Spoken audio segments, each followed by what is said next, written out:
How to make a single crochet into a magic ring.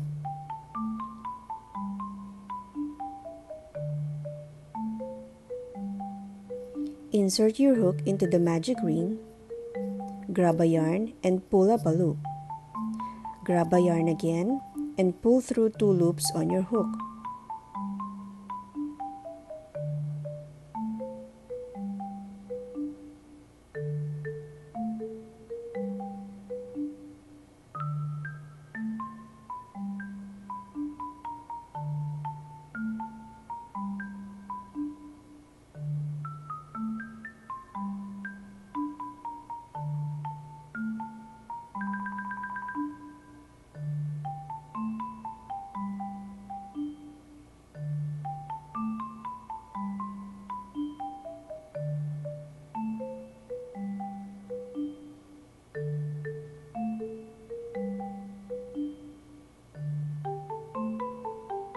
Once you're done, pull the yarn tail to tighten up your magic ring.